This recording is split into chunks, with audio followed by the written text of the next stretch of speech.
Hello. Hi, everybody. Welcome to History Bluffs. Come on in. Welcome. This is our first live on stage show, so this is pretty exciting. And with this new format comes a special role which you guys will get a chance to play. So, one of the things that first thing that you guys need to make sure you have is this thing that you have on your seats. It's called a truthometer.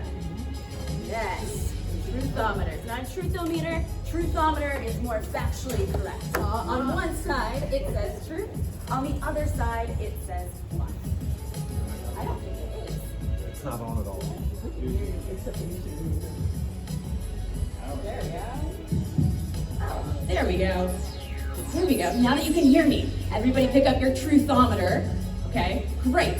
So you can see on two sides the bluff. That means that you have doubts about whatever is being said. The truth side is going to say that you pretty much are with the person speaking. So we're going to practice that a little bit before the show gets started. As we're kind of waiting for people, I know that traffic was really bad downtown with all of the festivals and things. So let's start off with some easy ones, okay? So when I say the statement, hold up, truth or bluff, all right?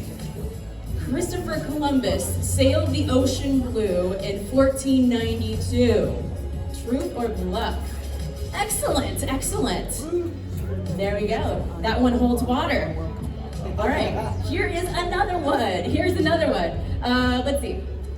The invention of flight was famously made by brothers Orville and Wilbur Redenbacher. There we go. Yeah, that's right. That's a bluff. See, you guys are way ahead of the game. All right, now let's move into some harder ones, some ones that are a little bit more challenging, okay? So this one, let's go with, okay. Have you guys heard about the Great Emu War of 1932? This was a war in Australia that the Australian military actually tried to round up and kill the emus because they were destroying crops. So what do you think? Ooh, okay, we have a little bit more of a mix. We have a couple of doubters in, I see, of this story. So, one of the things we might do during the show is we might come to you for comment. So if you think that you have a red flag about that story, raise your bluff flag on the truthometer. If you think the Emu War did not happen, awesome. And what was your telltale sign? Why do you think? What's your doubt? I think the year was a time where we didn't record those kinds of things. That's really unusual. Yeah, so the year, so these are the great kind of vibes. So the reveal though, this one was actually true. It was 1932. I know, it was crazy. So it actually took place very quickly, and then they actually lost this war. Fun fact. All right, here's another one. All right, in 1971. Oh wow, immediately a bluff, just because of the year? What's wrong with the year? Nothing happened in 1971. Well, I'll tell you what did happen. Happened in 1971 was I'd like to give the world a Coke campaign happened in 1971, and Pepsi decided to, try to up the ante and put a challenge, and they came up with the Pepsi Challenge. Now, part of that challenge was making a promo with Italian spaghetti actors named Bud Spencer and Terrence Hill. What do you guys think? Ooh, okay. I'm seeing a lot of bluffs. I'm seeing some truths. So that's a mixed one. Let's see, somebody who has a bluff on your truthometer. What's your thought? Who has a thought here? The year's wrong. Pepsi Challenge was more the 80s. Ooh, so year, we're getting good with the dates here. This is a crowd that's great with dates. I love it. Yeah, so you are right, audience. That was a bluff. So good job, you guys. Good job. That was great. All right, here's another one. Okay. 1985. Okay, so you don't have a problem with the year 1985. Got it. Great year. Okay. So 1985, Back to the Future comes out. Now, the first original draft of the script for Back to the Future was not actually a DeLorean that was the time machine, it was a refrigerator. What do we think? Ooh, okay, we got a mix. All right, so somebody who's telling the truth this time, what's a thought that you have? Anybody a big Back to the Future fan? Yes, I saw your hand. I honestly think people are stupid enough to make a refrigerator a time machine. Ah, I love it.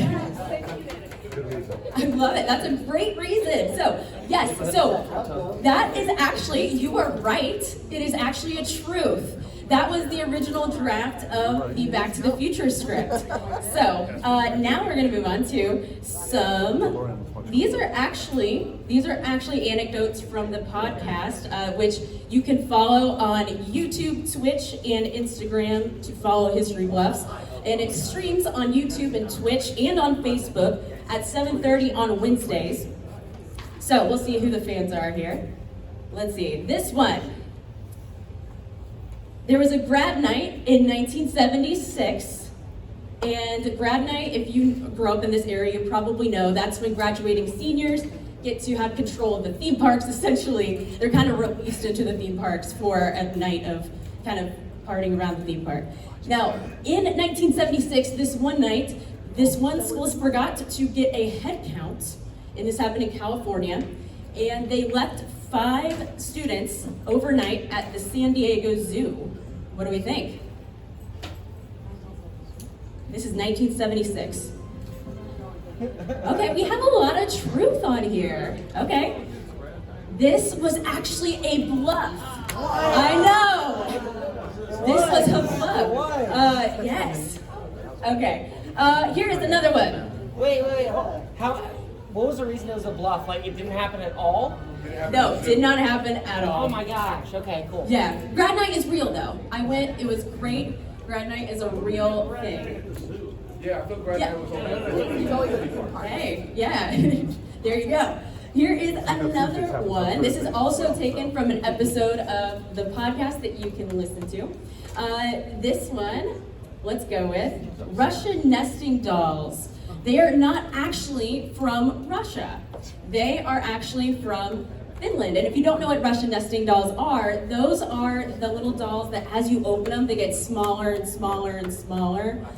So hold up your truthometer. If you're just walking in, there's plenty of truthometers, which are these little paddles up here in these first couple of rows. So if you think that Russian nesting dolls actually came from Finland, then you hold up truth. If you think that's a bluff, you turn your truthometer to the bluff side.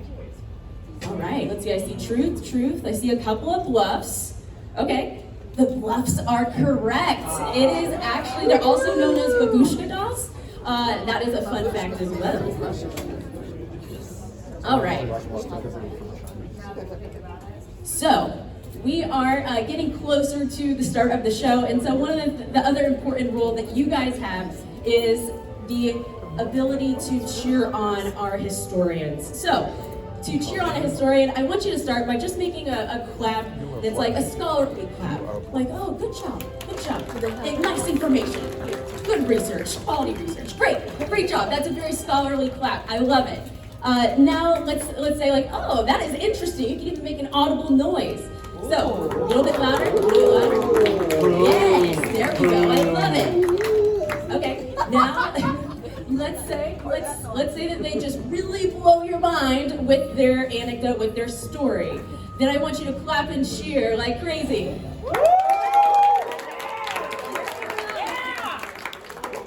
Yes, so, and I want that kind of enthusiasm when our historians get out here. They love it. And you have been a great audience, and I'm excited for the show. I hope you guys are too. And we will see you in a minute.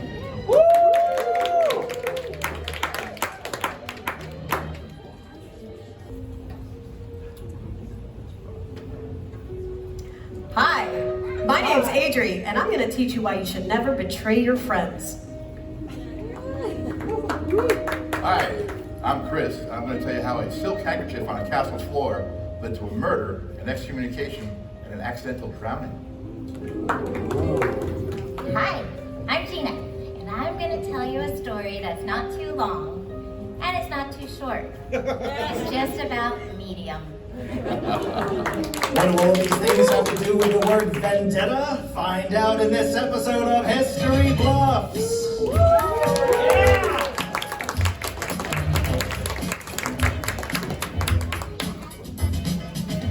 Hello and welcome to History Bluffs. It's where truth is stranger than fiction.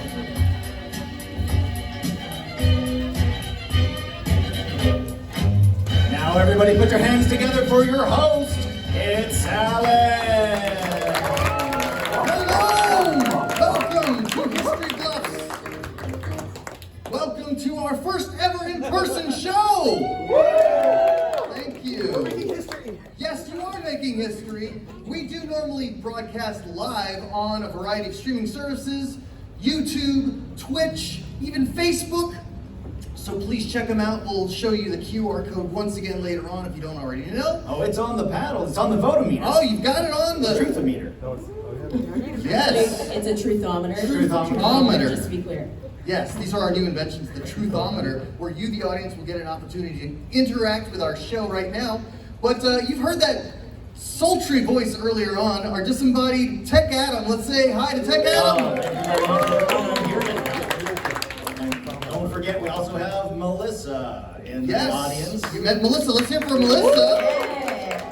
Melissa's our audience liaison here, coming and getting your opinions throughout the show. But also, you've also heard of some notes playing earlier. That's Mr. Anthony on the keys. Let's hear for Anthony. We got live music for the first time. History Bluffs. He's there. We love him. You get to meet him after the show. That's fine, but thank you so much for showing up. And by the way, today is November 4th, Guy Fawkes Day. If you didn't know, That's a bluff. That's a bluff. I'm sorry. Today is the 5th. I was bluffing. You're right. I was. Keeping you honest. Not the 4th. Today's the 5th, which is Guy Fawkes Day. So as a result, we chose Vendetta as our topic. There it is. That's Guy Fawkes' face, that mask right there. All right, so we here at this amazing game show, History Bluffs, we've got a set of rules, right, Tech Adam? That's right, we do, Alan. There they are, and those are the rules. It's a game show, after all. It is a game show. Historians are inspired by the topic. Today it's Vendetta. And the stories that are true, the true stories, they have to be factual. Wait, all of it, Alan? All of it has to be factual. If you are making up anything, you're not a true armchair historian, Adam. Okay, good point, Alan. However, if you are in fact the bluff story has to be fictional. Every single piece of the story? Well, they can't completely make up everything. We know certain facts are going to be true. We are on the planet Earth. We're in the country of America. All these things are going to be true. So we'll have some facts, but the crux of their story must be a bluff. Now, one more thing. Those of you who might be experts in the field that we're talking about, we ask that you not spoil it for the rest of us. Keep that information to yourself, and also throughout the show, let's not Google. I know we're in a place of research, but let's not look up the information ahead of time, shall we? All right. So, Adam, we've got these truthometers here. We're going to be coming to the audience, getting your take on who you think is telling the truth and who is a history bluff. Yes. We have 3 rounds. Our first round is 75 seconds. Our second round is 60 seconds. And our final and third round, that is a mere 45 seconds. That's right. And we're going to start round 1 in just a moment. Isn't that right, Adam? That's right. I think we've covered the rules. We've met the historians. And that means it's time for round number 1.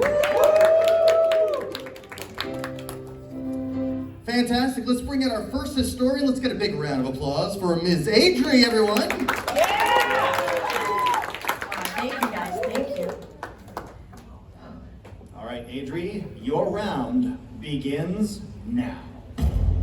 All right. So for my story, I'm going to be telling you about the legendary French author named Alexandre Dumas, or Alexander Dumas for us. Most people will know his work. He's basically a literary genius. He wrote The Three Musketeers, The Man in the Iron Mask, and The Count of Monte Cristo. all heavily themed in betrayal and vengeance, which is how this story connects with the topic for the week. In The Count of Monte Cristo, he tells the story of Edmond Dantes, a promising young man whose friends were jealous of his charisma and his success in the military, and they basically turn against him and they lock him up and they leave him there. Eventually, Edmond escapes prison in a very unlikely way. He becomes super, super rich, and he spends the next few years going back to his friends and getting his vengeance on them. Now, The Count of Monte Cristo was not just a book for the author Alexander Dumas. It was actually a revenge fantasy inspired by his father, who was a mixed-race general and fought in the French Revolution alongside who else but Napoleon Bonaparte. Now, I'm gonna finish that story in round 2. All right, let's hear for Adri. Interesting. All right, well, we were gonna hear from you historians. Chris, any take on that Count of Monte Cristo retelling? Well, I give Adri points because she thought about Edmond Dante and his charisma, and she used her own charisma to pepper her story, the first round of her story, with a lot of names that we all recognize. I've used that tactic for myself before in the past when I had been the bluff, so I admire her foundation of her story.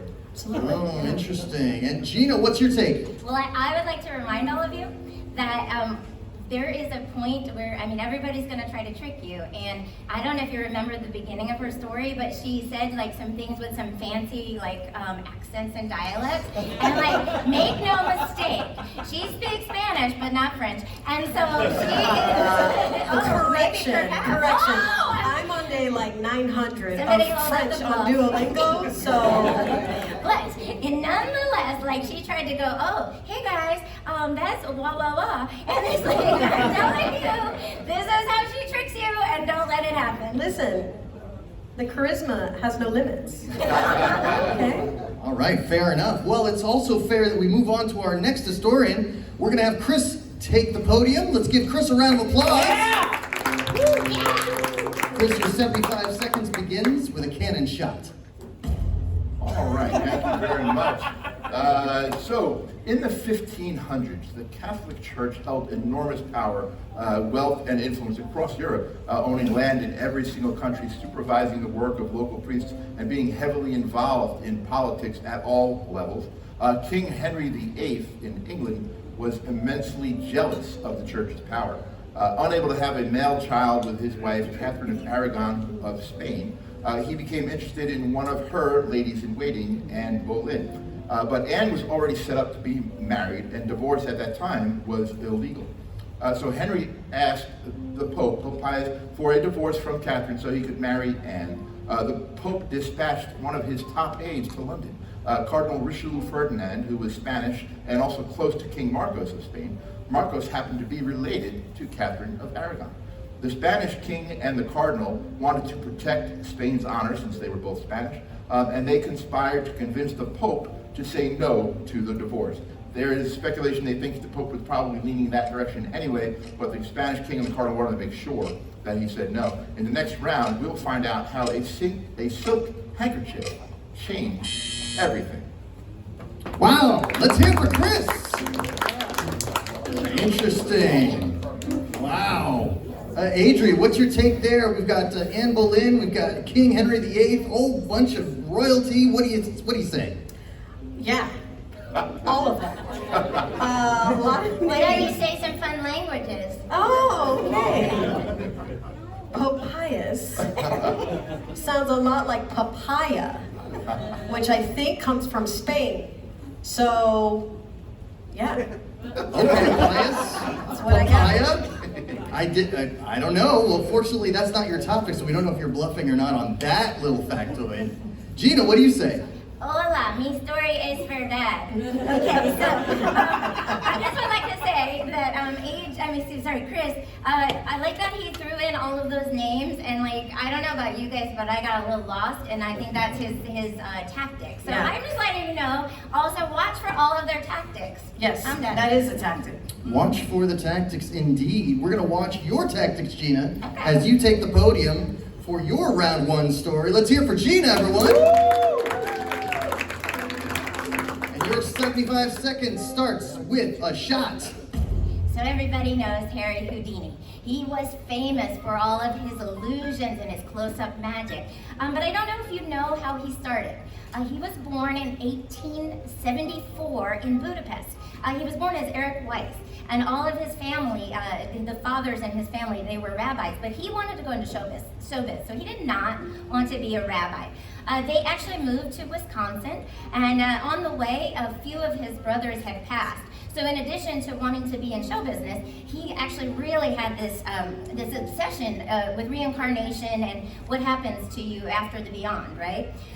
So on the burlesque circuit, while he was trying to make it, he met his wife, Bess.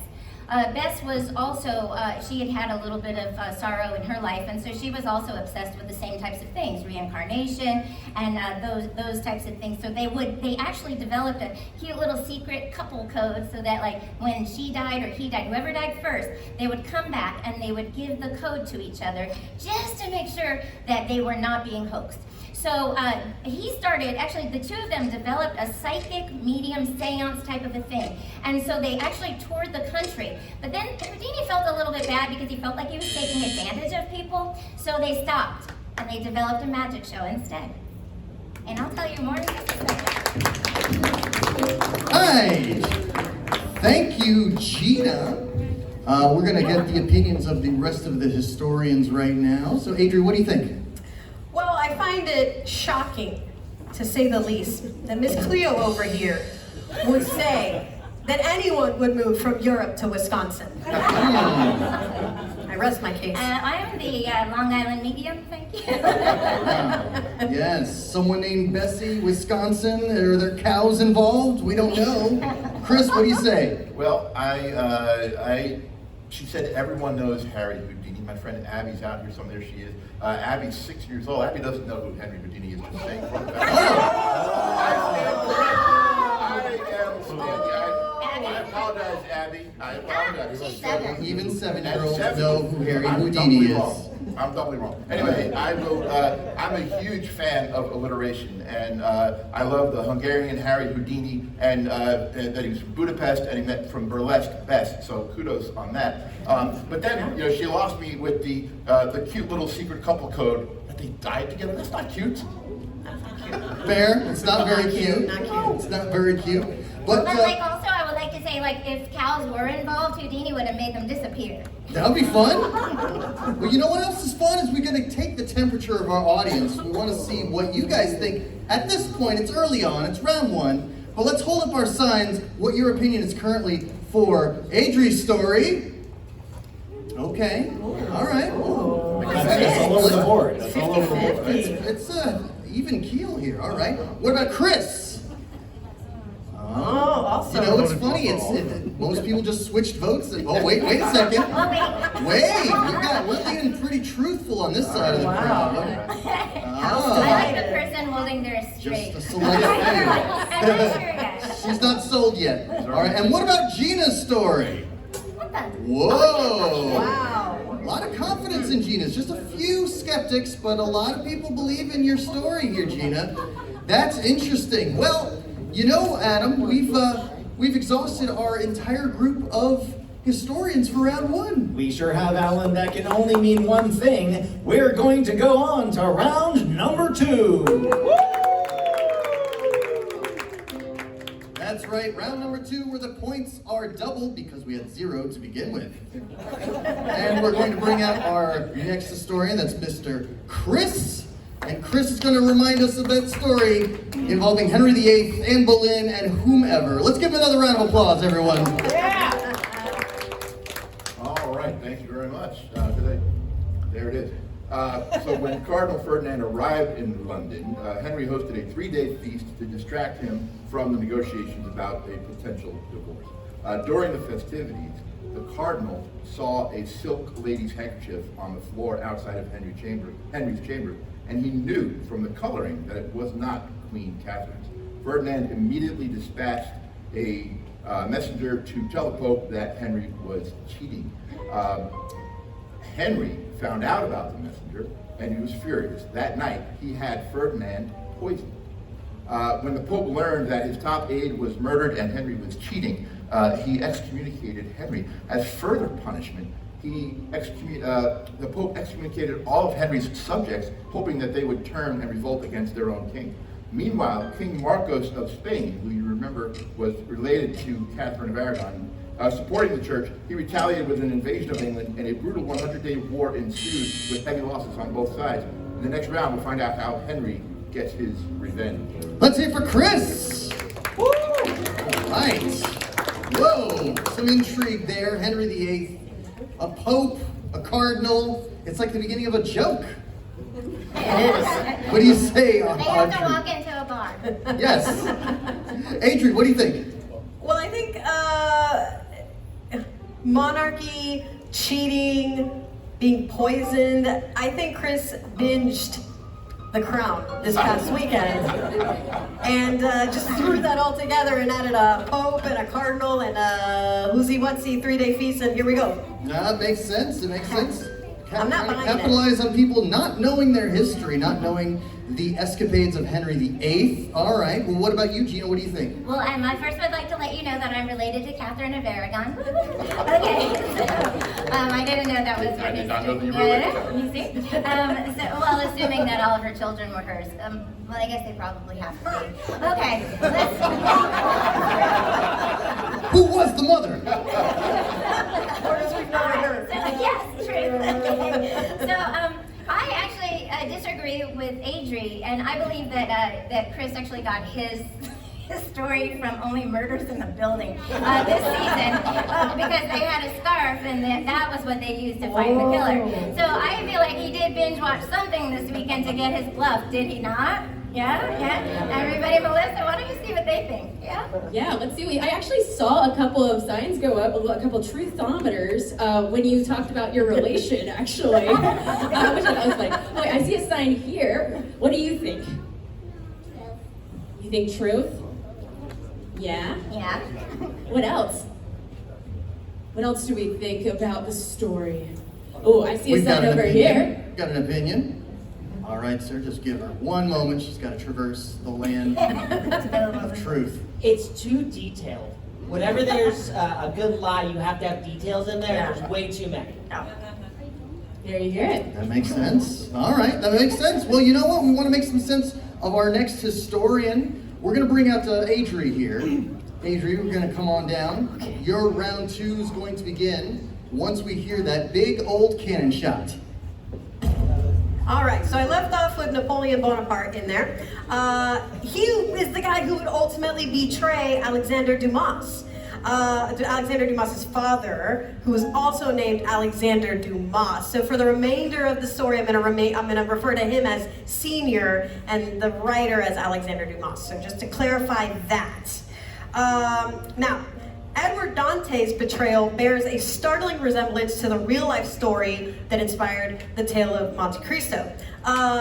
Senior Dumas was born in 1762 in what we now know as Haiti. He was the son of a French count and an enslaved woman. And at that time, France had special protections for people of mixed race coming from Haiti. So he was like, I'm out of here, deuces, I'm going to France. He went to France at 14 years old. He joins the military, and because he was so charismatic and professional and wonderful, he started shooting up the ranks, which is where he meets Napoleon. And I'm gonna conclude that story in round 3. All right, let's hear it for Adri. Wow, so much intrigue. I can't keep track of all these people. Ed Dante, Dumas Sr., Dumas Jr., 1780s, a mixed race couple. Yeah. Well, Chris, what's your take here? Well, my take is that Napoleon was the emperor, okay? If he wanted to betray someone, he would just have that guy removed and disappear, if you know what I'm saying. So that Yeah, part... what do you mean? I mean, he would have him killed. And then further, Just children. the second half of, the last part of that round, it was very interesting when Lin-Manuel Miranda, when Adri talked about that. It sounded a lot like Hamilton. I am so flattered. It sounded like Hamilton. Wow, okay, well. Alexander Dumas. Hamilton is also based on a true story. Gina, what do you say? Well, I don't know. I can't remember which one is bugs and which one is language. Is it etymology, entomology? You know, Bugs is funny. the study of language. I guess is the point. So back in the day, she used air quotes for this, which seems to me that that's an actual quote from back in the day, but I don't believe, and I would think you all would agree, they did not say deuces back then. They didn't know, peace out, or deuces, I'm gone, like when they left. It was French, it would have been a touche. Touche, okay. Okay, well, Gina, we haven't heard from you this round, so Okay, we're going to have you take the podium. We want to hear a little bit more about Mr. Houdini and She knows who he is. all the exploits. Once you hear that shot, Gina, go. Okay, so like in his magic, he got a following because he would announce to the local authorities that he could get out of any straitjacket, any cuff, anything that they could tie him up in, even underwater, he would do that. Now that comes into play later. Now as he got a little more famous, he started to like rub elbows with the Gilded Age people. Some of the people, like one of the people was Arthur Conan Doyle, the author of Sherlock Holmes. One of the things that happened though is that his poor mother died. And so when his mom died, obviously with his obsession, he would start to go to psychic mediums. And Conan Doyle's wife, actually, Lady Doyle, she was a medium. So they held a seance to talk to his mother. When they had the seance, she gave him a message from the mother and said it in English. And she did not speak English. He also wrote a cross. She wrote a cross down and said his mother wanted him to see that. But they were Jewish, so that wasn't the case. So he called her a hoax. Having said that, he was a good friend and would not actually reveal it. But the next day in the paper, Doyle said, "Oh, Houdini met his mother through my wife." So Houdini got mad. So, and that's where the vendetta is going to come. I'm just going to say, You don't want to make Houdini mad either, No. because that man is magic. Adri, what do you say? Well, I'm interested to know more about what's going on here because she says Houdini could get out of anything. But then he got trapped in a lie with the lady who told him that his mom wanted him to see a cross. Oh, so he got trapped? He got trapped. Uh-oh. Chris, what do you think? I think the part about Arthur Conan Doyle in the medium is probably referring to his shirt size. And I think that I thought it was. He was a small. I thought it was cute that Gina said that Houdini basically baited the authorities to drop him on a line into water that he could get out of it. Interesting. I see what you did there. Thank you. Well, you know what else is interesting? I think we've gone through all of our historians for round 2, isn't that right? I feel like it. All right, so I'm going to get the temperature of the audience with our truthometers. So get those truthometers ready. Do you think the bluff or truth teller was Adri? Okay. Yeah, we're still leaning towards truth for you, Adri. Okay. Chris, what do you say? Chris? Oh. Ooh. Henry VIII, maybe not such a bad guy after all, Chris. I don't know. Gina's story about Harry Houdini? We got quite a few truthers, but there's some skeptics. There are a few skeptics out there. Not quite sold on the Harry Houdini tale. Well, there are a few skeptics at his shows too. And we've also got any opinions from you, the audience. Melissa, if you got anyone here in the audience who might be interested in sharing their opinion. So I saw your hand go up for bluff for Chris's story pretty adamantly. What? Yeah? Okay. Yeah. Okay. He doesn't want to tip his information. Who else has some thoughts about what's going on? Some thoughts, some comments? Ooh, I got one over here. Over here. Okay. So I've seen many TV shows and miniseries about the Tudors, and I just don't remember. I went to college, but mostly the Tudors. I just don't remember Henry VIII being excommunicated. That's the thing that I would have a big question about. Oh, interesting. It does feel like he's trying to confuse the masses a little bit with that one. Catholic fun for those of you paying attention. Well, we're all paying attention. That looks like the end of round 2, Adam. I think it does, Alan, and that can mean only one thing. We're going to our final round, number 3. Round number 3. Yes, round number 3. It's great because we're going to actually shorten this round. It's going to be a mere 45 seconds. And now I want to do someone who's not yet gone first. Who's not yet gone first? I'm sorry if I lost track. Is that you, Gina? I feel like it. I don't Gina, know. come I'm on okay down. with Let's hear it for that. Gina, everybody. Here comes Gina. Okay. I want to hear a resolution to this story about the amazing escape artist, Harry Houdini. Let's hear that canon. Okay, so he had this vendetta, and he would dress in disguises and go around the whole country and world and go into psychic mediums places. And as soon as he noticed that they were doing some tricks that were not real, he would pull off his disguise, Mission Impossible style, and say, "I'm Houdini, you're fake!" And then he would expose them in the paper. And he did this for years and years. The other thing that happened is at the end of his years, he actually, when he died, he did die underwater. And Houdini's wife did go to a seance, even though Houdini had proven them false. And she, for 10 years, on the anniversary of his death, which was Halloween, she would go for a seance with this guy, Arthur Ford from Titusville, Florida. And she never did see them. She never got the code. However, Houdini, if you're here, give us a sign. Let's hear for Gina! Oh, wow. Woo, such a difficult story to prove true or false. But Adri, what do you think? There were just a lot of things that threw me off. First of all, Houdini died on Halloween. Like, come on. And then... So I That's just too perfect. It's too perfect to be real.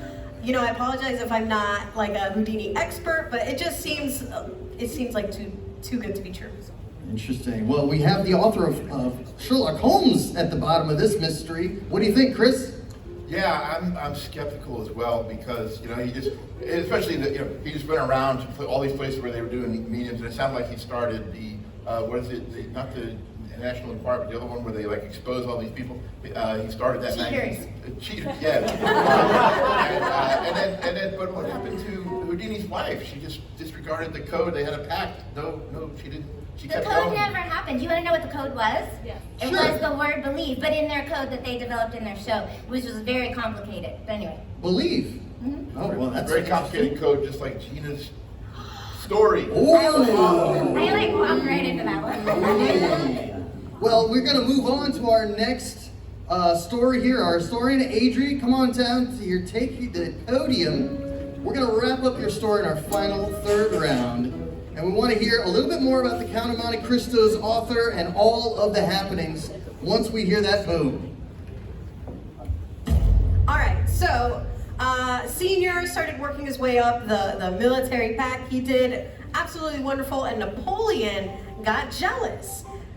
He was becoming the emperor. He was gaining a lot of power, and Senior made him self-conscious because he's Napoleon and he has Napoleon complex. So in 1798, they got into a big fight in Egypt, and a year later, Senior gets locked up, and Napoleon does nothing to get him out of prison. He just leaves him there. 2 years later, his wife begs them to release him. He gets out. They have a kid, but he's paralyzed and blind. He dies 4 years later. The kid grows up hearing all these great stories about his dad, and his dad was wronged by the France and the French military, and he spends the rest of his life writing about vengeance and betrayal, and that's where the Count of Monte Cristo came from. Thank you. Let's hear for Adri! Wow! A blind child? I would understand taking vengeance over that. Yeah, Chris, what do you say? Let me clarify. Senor Dumas, he comes out of prison blind and paralyzed. Ah. The child was fine. Okay, good. Because that's crossing a line. Yes. Wanted to clear that out. Chris, what do you think? Wow, I think Adri did a wonderful job of taking her cheesy thesis and sandwiching it around a couple of facts and stuffing it down our throat about Monte Cristo. Was it a grilled cheese sandwich? They call it brie, Chris. And none of this took place in Gina's story. That took someone from Wisconsin. So that's interesting. By the way, Gina, I want to hear your opinion. What do you think about Adri? Well, she slayed me when she said paralyzed and blind, only because, no offense to anybody, but meaning she skated that right in, didn't she? She snuck that in, oh, by the way. And then it was just I don't know. I was so focused on that I didn't really listen to the rest of the story because it made me laugh out loud. But then, she justified it afterwards to make sure we knew that no child was hurt in the production of her story. Very important to clarify that. Yeah. All right, well, you know, someone who wasn't so kind about children's or whatever, I think Henry VIII, right? Children's? Children's. That's how Henry VIII pronounced children, by the way. In case you didn't know. That is true, Alan. That is- Yeah, thank you. See, our tech knows. I know. All right, Chris, you're going to take the podium here. We want to hear your wrap-up for your story that concerns cardinals, kings, people being excommunicated. Let's hear that canon. There it is. All right, so Henry wanted revenge. He conspired with Marcos' exiled cousin, Prince Alejandro, to murder Marcos and install Alejandro as the new king of Spain. In brutal irony, Henry had Marcos and Marcos' mistress stabbed to death in bed, and he recognized Alejandro as king, gave him credence, and Alejandro indeed did become king. Ironically, Alejandro later turned against Henry after a visit to Spain by another top cardinal from the Pope. Alejandro switched to support the Catholic Church. He then sent the Spanish Armada to attack, destroying most of the British fleet outside of the port of Cornwall. In the end, the church had the last laugh because 1 month before the Pope died, Henry VIII drowned after breaking his neck diving off cliffs in Northern Ireland, never having been granted his divorce. Well, let's hear for Chris. Wait, Chris said it was sad that he didn't get his divorce, but like he wanted his divorce so he could marry another woman, right? Like, so is it sad? Is it really sad? Said him. Wow. Okay. So before we continue, we want to hear Adria's opinion so far. What do you think, Adria, of what Chris's whole story was? I honestly don't know what to make of Chris's whole story. There were so many names the whole time. Alejandro, Marco. I just felt like you were naming everyone with an O in there. Wow. Yeah. Yeah. That's all I'm coming up with is wow. He was so angry he had the Spanish Armada attacking England. Yeah. What do you think, Gina? Well, my first husband was Marco. Oh. That's all. That's all we have to say. Okay. No, I do have stuff. So I just wanted to ask Chris, actually, so you said that the Spanish Armada attacked the port of Cornwall, correct? Outside of Cornwall. Did they stalk them first? Stalking Cornwall. Okay, so no, but here's the deal. Henry VIII was not nice, so it's good that he didn't get a divorce. Having said that, there are parts of... Having said that, I'm confused now because I didn't hear the end of Adri's story because of paralysis and blindness, and Chris's story. I don't know. I don't know. I feel like I would like to hear your opinions because help us because this is very hard because I know I'm not the bluff. So All right, we're going to have Melissa come out there into the audience. Anyone who has an opinion, you've heard all 3 rounds. Oh, they can ask questions. All 3 historians, yeah, if you've got something to say or a strong opinion one way or the other, and go ahead and raise your hand. We'll get Melissa with the microphone to come your way. I think you've got an opinion there, young lady. Yes. I know how Harry Houdini died. You do? Ooh. He got punched in the stomach. Yes. May I continue the story? Do you know the rest, Abby? I learned that on the Hill Live show. Yes. And do you know how do you know where he died? I can tell you. So what happened was somebody punched him in the stomach. And then from that, he got appendicitis. And from that, he didn't know he had it. And he put himself in a big box. And I don't know if there was a box, there were chains. And he went underwater. And he was supposed to escape, but before he could escape, his appendix burst. Ooh. Isn't that gross? Was that, sweetie? We were both right, I guess. Yeah. No, exactly. That's what I mean. It like kind of led to his death, right? Like you were so smart. Very good job. Good job, Abby. Let's give her a hand. You did great. That was perfect. All right, we got another right here. Based on the picture I saw of the handkerchief, it looked like it was made just for this show. I will say that the photo quality in the 1500s was not as fine point as it was today. But good point. You're correct. That is Definite tissue. There's potential You for are us to have correct. made graphics just for this show tonight. I do admit to that. You That are is correct. true. May I ask a question? Yes, Adrian. So, just going back to Chris's story, I thought of something finally. Cornwall. Now, the current king is married to the former Duchess of Cornwall. And I just want to reiterate that because I do think you binge watched The Crown this weekend. Another Crown reference potentially. All right. Yeah, I am worried that Chris got his crosswired, you know? Mm-hmm. Yeah, between Crown and Murders in the Building. Yeah. All right. Well, before we do our final vote, does anyone else have any opinions they want to interject before we vote? No one Anybody else? think Adri's story got lost in translation somewhere? I speak Yes. 3 languages, so I can't Ooh, interpret I that. heard a yes right here. I'm just gonna put it out there, we have a blind, I don't know what, a cliff diver or something, and then I ended up just losing your story, Gina. That is common here. Someone on doesn't History like Buffs. magic. All right. Yes, we got an opinion here on the aisle. A question. AJ, are you upset that Chris has also copied your hairstyle? She did have it first. I'll give her that. I'm not upset. In fact, I encourage everyone to curl their hair. Especially you, Marco. Does make sense. Shut it down. All right, so we're gonna get some voting. I want to hear some votes. You know what? How about we hear from you, the audience? You've heard our opinions. We're gonna hear from you, our audience, with your truthometers. The story of Adri, the Count of Monte Cristo, Ed Dante, Dumas Senior and Junior, Napoleon, a blind person. Yes. What do you think? Truth or bluff? Oh. We've got. Ooh, it's I'm divided gonna like this say- happened, this happened. That's like about maybe 15% think you're bluffing, but the rest think you're telling the truth, Adri. Hey, C's get degrees, am I right? All right, now Chris has a story about King Henry VIII, the Cardinal, the Queen, excommunication, the Pope, the Spanish Armada attacking England. What do you think? Ooh, we flipped, I think. We've got about, hold on. We have an undecided doing We've this. got, I think we only have about 8 to 10% that believe in Chris right now. You know, Everyone Alan, else- from where I'm sitting at the back of the room, it looks like Chris was telling the truth. Our tech has a completely opposite view Well done, of Chris. voting. All right, but then Gina and her story about Harry Houdini, the man from Wisconsin, married to Bess, Arthur Conan Doyle, and wow, a lot of truthers, a lot of, well, hell, that's just true. Some people think. We've got some bluffs. We've got some people that don't believe you there, Gina. Maybe about 15%, 10%. Was it the Mission Impossible thing?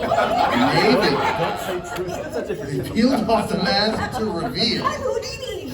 All right, now our historians, you haven't made your official votes yet. Adri, who do you think is telling the bluff? Well, Gina's story is utterly ridiculous. Oh, Wisconsin. Yeah, Europe to Wisconsin? No. It'd be like moving from Europe to Sanford. No offense to those from Sanford. But Chris's story really, it all sounds familiar, right? 8th grade social studies or whatever. But the part that gets me is the cliff diving at the end. You know, it really goes with this trend of bomb diving or whatever that the kids are doing these days. So I think I'm gonna vote for Chris as the bluff. Adri votes Chris. Yes. Okay.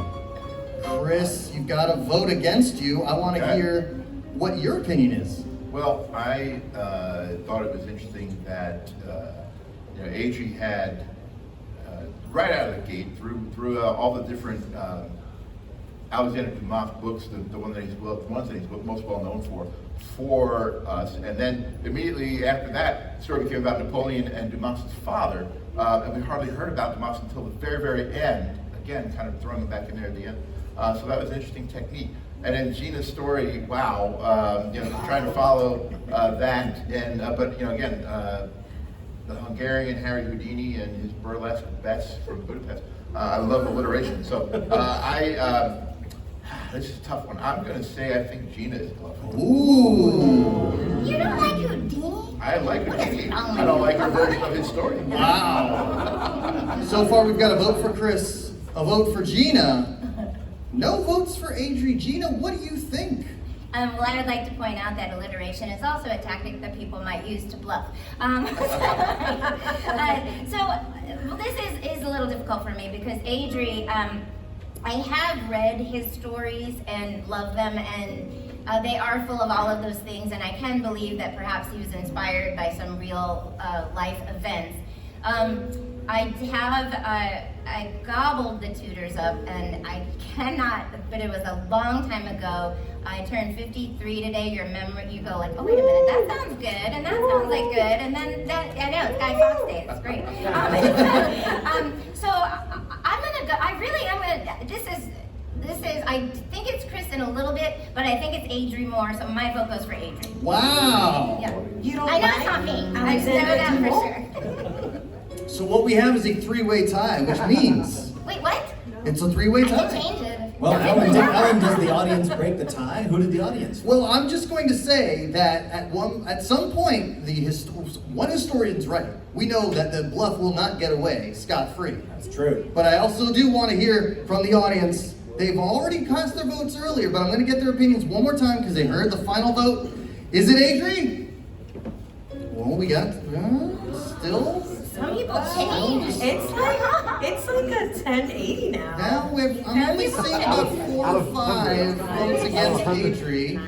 Chris? Some people change. A lot more leaning towards bluff on Chris's part. They don't believe the Henry VIII, etc. story.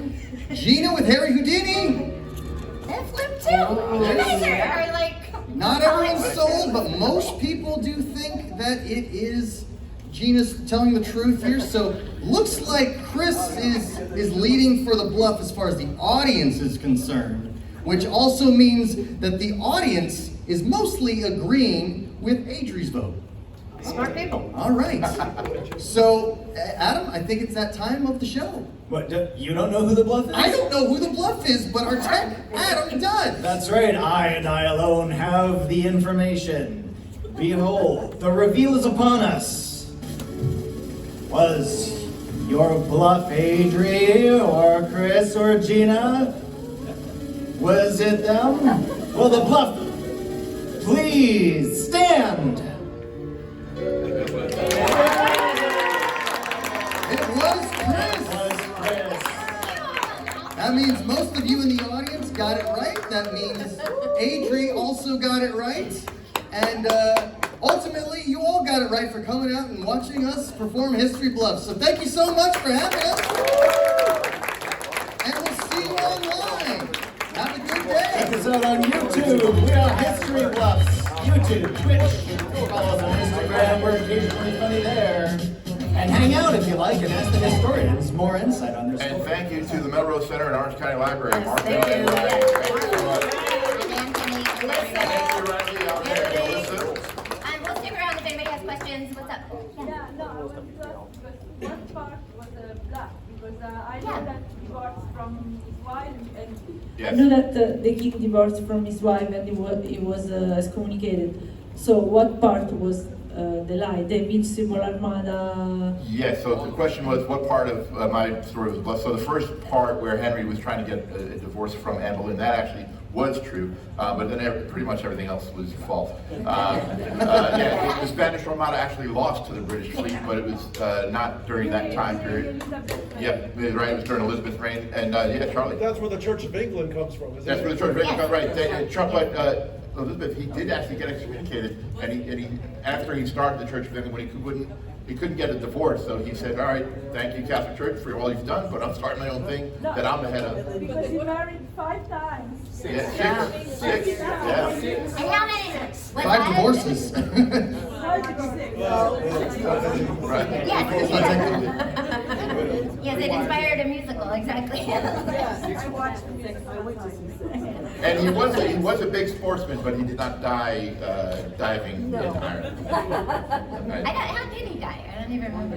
Anybody know that? Now, does anyone know? Yeah, I think he got really old. He had gout. Yeah. That was a big thing, I remember, and he died in bed. I think he died in his sleep. He probably had sleep apnea undetected.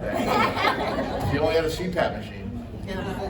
Yes, and Houdini died of sepsis from his thing, so. And I don't I know. know how Alexander Dumas died. Sorry. Sure, But I- Writer's cramp. Yes.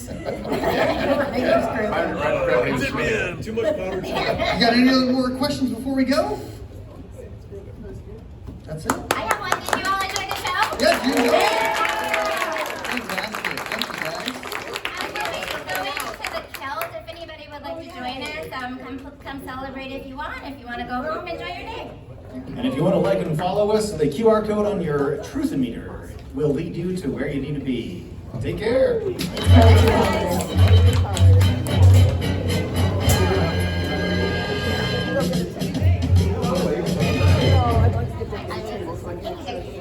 I could go as